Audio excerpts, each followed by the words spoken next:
Welcome everybody to Chase the Smoke. I'm Chase Urbanski. Today we have one of my special appetizers I like to prepare for you guys. Smoked jalapeno popper chicken. Well, let's get to cooking. For today's cook, you'll need some chicken thighs, jalapeno peppers, cream cheese, and some bacon. Let's get fired up. Today we'll also be cooking on the Weber Smoky Mountain.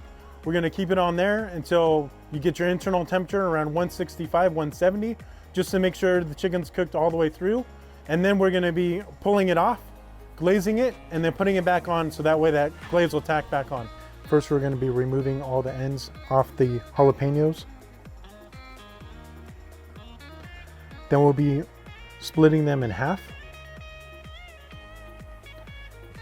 After you split them in half, you're going to want to take the middle part of it out. This is the pocket we're going to use to include the cream cheese.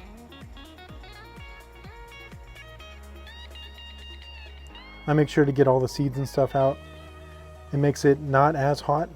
So if you want it a little bit more hot, you can incorporate some of the seeds in there as well. After you remove all the seeds inside the center of the jalapeno, next we'll be moving on to the cream cheese. Open it up. This cream cheese I got at Walmart. They have the 2 for $2, the cheapest cream cheese I have there. I feel like this is the best cream cheese. It helps stay and keep its course inside the jalapeno as it gets hotter and hotter on the fire. I think it would probably be best just to use a butter knife, but this is the only knife I had. Make sure you put a good amount inside the center of the jalapeno. It's really going to give it that flavor you're looking for as you bite into the chicken. Once you're done filling all the jalapenos with the cream cheese, you're going to want to start with the chicken. With the chicken, you want to make sure and get any fat pockets out of it. Trim up any pieces that are just hanging off to the side that you feel are just going to burn right away. I use some kitchen shears just to trim it all off. After you get it all trimmed up the way you'd like it, then we'll be starting with the seasoning. I'm doing a jalapeno seasoning. This has salt, jalapeno, and some pepper in it. Then I'll be using my smoke and trailers seasoning. You're going to get some of that heat. Next, then you'll be getting some of that sweet. Pat it in. Then you're going to take a jalapeno and you're going to put it in the center. Then you're going to roll it up.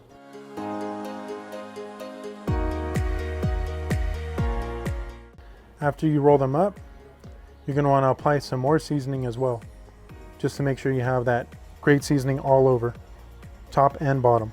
Make sure you pat it in, that way it doesn't fall off. Also make sure you cover all sides. After you season up your chicken with your seasonings, then you're going to want to move on to the bacon.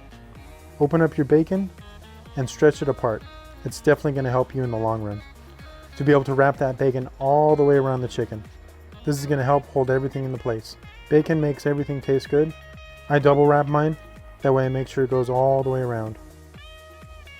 After you're done wrapping them, apply some more seasoning for that extra flavor. As we let the seasonings penetrate into the chicken, let's get our fire ready. Here we're using the Weber Smoky Mountain. We're going to be filling it with some Royal Oak charcoal. I feel this is the best charcoal to use out there. We're going to also be pushing the charcoal to the sides, creating a little pocket in the center, where we're going to be putting some hot charcoal out of a chimney in the middle. This is going to help the middle get really hot and start breaking off to the other pieces of the charcoal, which is in time going to light the whole entire base of it. Now we'll be filling our chimney with a little bit more Royal Oak charcoal. We're also going to be lighting it up with a fire cup. These fire cups work awesome.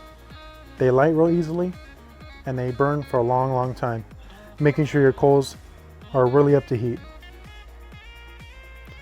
Once the charcoal is ashed over, you're going to want to dump it in the rest of the coal. Also add some wood chunks to it for that great smoked flavor. Once you get the chicken all wrapped up in bacon and seasoned up, it's going to go on the fire. About 275, internal temp 170.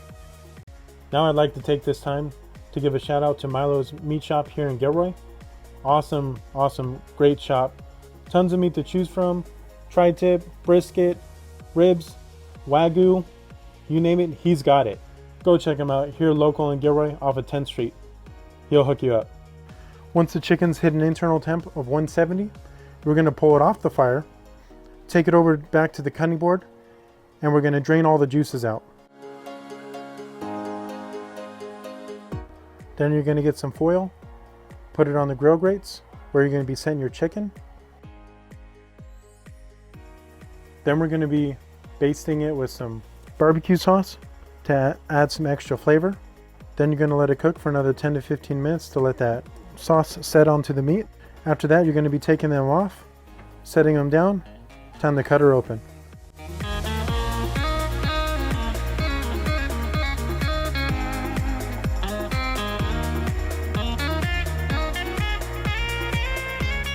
Awesome. What a great piece of meat. Tons of flavors. You get a little bit of that cream cheese, you get that jalapeno pepper, just that sweet heat coming through. You get the tastiness of the chicken, all the seasonings. To end it off, you get the barbecue sauce. Wow. If you like this video, please check out all of our other videos. Don't forget to like, share, and subscribe, and we'll see you at the next cook.